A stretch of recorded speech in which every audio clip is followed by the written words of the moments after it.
পৃথিবীর সব থেকে সুন্দর মুখটা দেখে যাও, একবার এই মন্দিরটা দর্শন করে যাও, এই ভিডিওটা ছেড়ে কোথাও যাবে না। একবার মার মুখটা দেখে যাও, মা শীতলার মুখটা দেখে যাও। অনেক সুন্দর এই মা শীতলার, অনেক পুরনো জাগ্রত মন্দির। এই ভিডিওটা ছেড়ে কোথাও যাবে না। এই ভিডিওটা এড়িয়ে গেলে অনেক ক্ষতি হবে। এই ভিডিওটা সবাই দেখে যাও। মা শীতলার অনেক পুরনো মন্দির, আর এই মন্দিরটা আমাদের পাড়ারই মন্দির। আর এই মন্দিরে এসেছে আমার বোন আজকে ধূপকাঠি মোমবাতি জ্বালিয়ে দেওয়ার জন্য। তো একবার দেখে যাও, মার মুখটা অনেক সুন্দর, এই মন্দিরটা অনেক জাগ্রত মার শীতলার এই মন্দির। তো এইখানে প্রত্যেক বছরই বড় করেই চৈত্র মাসে পূজা হয়, প্রত্যেক শনি মঙ্গলবারে। আর আর আমরাও যখন মনে চায় তখনই এসে যাই, ধূপকাঠি মোমবাতি জ্বালিয়ে দিয়ে যাই। তো আজকে আমার বোন এসেছে ধূপকাঠি মোমবাতি জ্বালিয়ে দেওয়ার জন্য। আজকে শনিবার, আজকের ভিডিও এইটা। আর এই মন্দিরটা একবার দেখে যাও, মার আশীর্বাদ সবে নিয়ে যাও।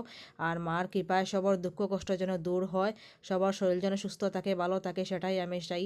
জয় মা শীতলা, জয় মা শীতলা।